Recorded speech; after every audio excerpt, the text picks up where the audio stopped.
quick update on the progress on the Riley. There isn't any. So I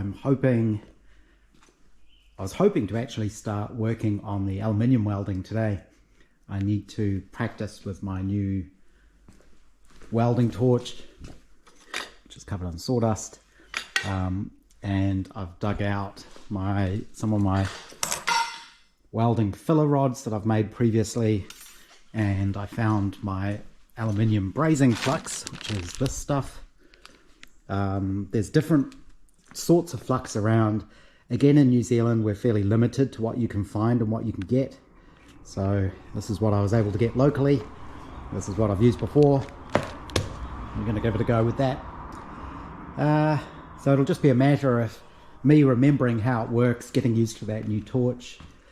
I want to try my planishing hammer I made on a welded aluminium seam to see how well it works on that. I think it's going to work really well because the weld, of course, being gas welded, is effectively annealed, so the weld starts off very soft and you have to hammer it to get the hardness back into the metal. I have had a clean up, obviously moved the MGB to there, went through all my materials, cleaned those up, found the aluminium I've only got 2 sheets. I thought I had 3, but I forgot. I cut one up to make all of the firewall stuff, so there's sort of half a sheet of aluminium in there. Hopefully this will be enough to get started, but I may need to get another sheet. And my little gentleman's lounge area is complete, more or less. I'd forgotten that I'd bought cheap and crappy plywood that I was going to use in the car for the seat back and things like that, but that plywood's really not good, so I bought some decent marine, really nice ply and used that in the car. So that stuff I had sitting around, it was behind all my metal, I'd forgotten I had it, so I used that to fill in that little corner. I actually put some insulation behind there as well. I don't think it's going to help too much, but since I was filling it in, I thought I might as well, and there was some on special, so I got it sort of half price. I think it was $30 for a big roll, so that was well worth doing.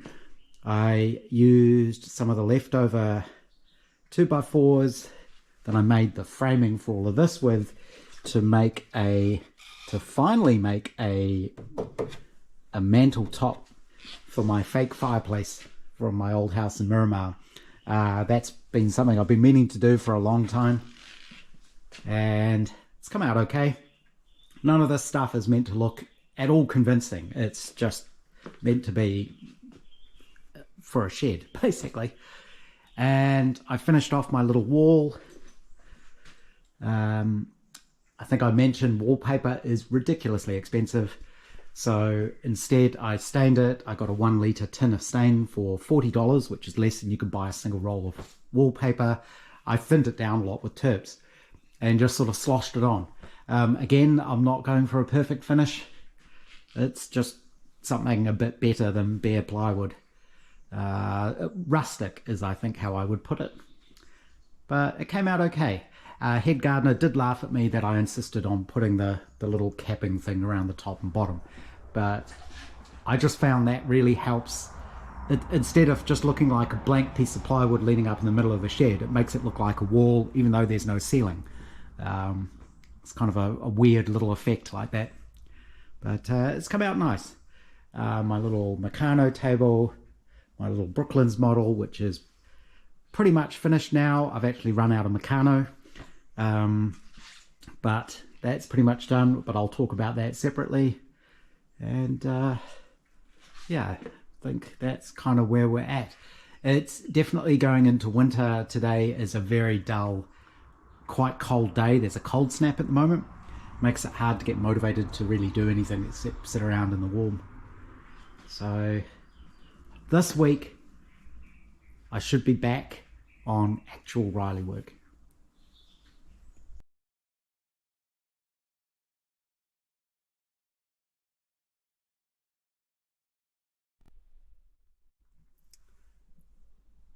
This is going to be a little bit of a rant, and I'm sitting in my Land Rover. It's a 1997 Discovery one. I've talked about it a little bit before. I've done just little jobs on it. Replaced the headlining with polar fleece. I replaced the seals around the sunroofs. The rubber seals have pretty much stopped most of the leaks. I think I still get a tiny leak in really heavy rain. But I did discover that the actual sunroof mechanisms are a bit knackered. And even though the seal is now good, if I left the handles on here, when you open and close the sunroof, it wouldn't close properly in the right place. So I've just manually forced it closed into the right position so it's sealed, and taken away the handles, because I never use these anyway. And there's two of the bloody things, so twice as many places to leak. But the biggest problem I've got with this at the moment is last week, a couple of weeks ago I think, when I went to work, I must have left the lights on when I got out of the car. Normally I check everything like that, and of course it beeps at you if you open the door and the lights are on. But I went to work, came back, and when I got back, the car was completely dead. So the battery was totally flat. Something had drained it. The only other thing, I guess, I don't think if you leave the door open that will do it. I think the little lamps have a timer on them, so they'll actually switch themselves off. So the only thing I can think of is I had the side lights on or something like that. So I had to ring the AA, and they came and jump started it, no problem. Got home, no problem. Recharged the battery, that was no problem. The problem is, if we turn this on, of course when you turn the car on, it goes through its little self checks and it lights up various lights, and the ABS one goes off once you start driving, but you can see the SRS lamp is on, this one here, so that's for the airbags. I believe this car has only got 2 airbags. I don't think there's no side ones, there's no pre-tensioners, nothing like that. It turns out the reason that light is on is because the very early computer in this car, or the electronics, I don't think there's an actual single computer, does like a self-check of the airbag system, and that lamp comes on if you try to start the car and the battery is low and the voltage is too low, it'll light that warning lamp, which is cool. It just shows you that there isn't enough voltage to deploy the airbags if there's an accident. The problem with this system is apparently the only way to reset that, even if you charge the battery, is to take it to a dealer and have them plug into it and reset the code. You might think, okay, that's fine, you just plug in a reader and reset the code. But no, because this is an early discovery, and this is all pre OBD2 diagnostic ports. So what they had back in the day is Land Rover had a special dealer-only computer called Testbook that would plug into the car. There's various ports on it, and they'd use that to the diagnostics and reset it. Now, these computers have not been around for a long, long time. I think they became obsolete in 2002. So it's very unlikely any dealers have them and have them still running. It was a bespoke computer. It was custom hardware and software. Apparently it was very expensive and dealers only. So finding a dealer that can do that is extremely unlikely. I haven't rung them yet. I'll try ringing them tomorrow. I bet they won't even know what I'm talking about. And there's one dealer in Wellington, and they're probably ridiculously expensive. So those dealer machines are no longer available. There were companies that made small handheld scanners aftermarket, but even those are now effectively obsolete and unobtainable.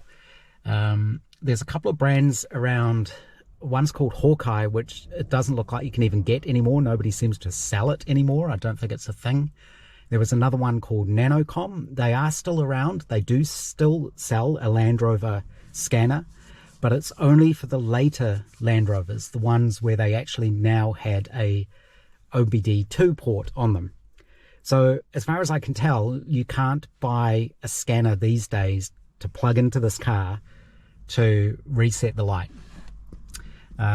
So I'm trying to find out if there's any ways around this. One of the suggestions is disconnect the battery, leave it for a few hours, and then reconnect it, and it'll restart itself, recheck itself. Apparently that isn't true, but I did try that for a couple of hours, didn't work.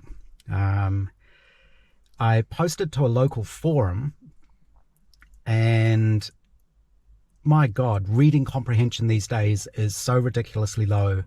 And it seems like anytime you post something to a forum, there are a bunch of people who want to reply just to be angry. They don't read what you say. They just want to spout off about nonsense.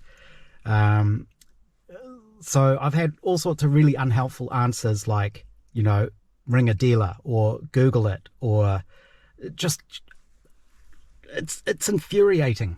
So I did try contacting one of the local Land Rover clubs, and basically somebody replied to me and said, oh, you need to go to a dealer with a test book computer.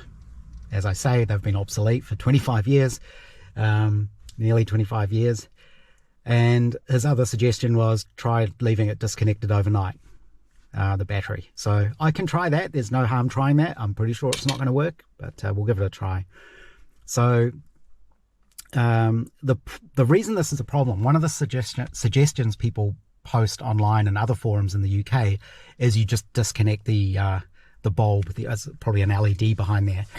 One, I don't really want to do that, and two, I'm pretty sure this will be a warrant of fitness failure in New Zealand, because one of the things they check is the warning lights, and that light, I think they're supposed to come on and then turn off after a few seconds, and I'm pretty sure they will check that for a warrant, which means because the lamp isn't going out anymore, the car won't pass a warrant. That could be a problem. So I raised all this in my post, and people just don't read them. They don't listen to what you say. They jump to conclusions. They're totally unhelpful. Because I sort of asked, well, what happens with older vehicles when a simple software fault basically makes it unable to go back on the road, even though the vehicle is perfectly safe? It turns out what you can do is you can remove the airbags and all the systems and the warning lights and get the car certified in that state. I don't know how much that would cost. The certification is probably $500-600. I'm not sure. So there are ways around it, but I don't do much social media these days. I guess I do YouTube. I look at one of the Riley forums. I think that's about the only one. I barely even post there anymore. They all seem to think Facebook's a better thing, and I don't touch Facebook. This is one of the reasons I don't try to grow my channel, because I'm sure people like Kyle can tell you, once you get to a certain size, you get so many comments, you can't keep track of them all, and the good comments get swamped by the stupid ones. So yeah, it's just frustrating, and it's just frustrating that when you ask a question and you lay out all of the information and everything you've already done or tried, people don't read it, and they'll just tell you to Google it, or they'll Google it themselves to try and look clever and reply with the first post they've found from 15 years ago, which is now out of date and has the wrong information. Trying to find helpful people is difficult. One of my rules for myself is generally I don't post in forums unless I've got something I can actually add to the conversation, which is probably why I don't bother with most of them anymore. So yeah, it's just a pain in the neck. So yeah, it starts flashing. Half of it starts flashing, but unfortunately it doesn't go out. So like I say, I'll disconnect the battery. I'll leave it disconnected for a good 24 hours. I don't need the car tomorrow. And I'm going to talk to my warrant of fitness guy, ask him about it, what the story is, and I'll ring around a few places and see if anyone happens to have I doubt any dealer or auto electricians will be able to fix it. The other problem is, I'm pretty sure if I ring an auto electrician and say I've got it and it needs to be reset, they'll immediately assume it's got an OBD2 port. So when I talk to them, I have to explain to them very carefully, no, it doesn't. It's a specialist thing. and I suspect I won't be able to find anyone who can actually help. So my only option is trying to find somebody in the club, in any of the clubs, I don't even know what clubs there are for old Land Rovers, who might have one of these older tools that they can help me reset it. And that's kind of what I was posting the forum to ask about, but you'd think a simple question like that would get a simple answer. No. Anyway, that's kind of my 10-minute rant. That's pretty good. So yeah, other than that, it's a good old car. The paint's all crappy, but it's early 90s paint. I have repainted the bonnet quickly and re-cleared it, but that's already starting to fail in a few places. I think the clear was a little bit too thin, so I may need to touch that up. Goes well. It'd be a shame if it can't go on the road because of a simple warning lamp that you can't fix anymore.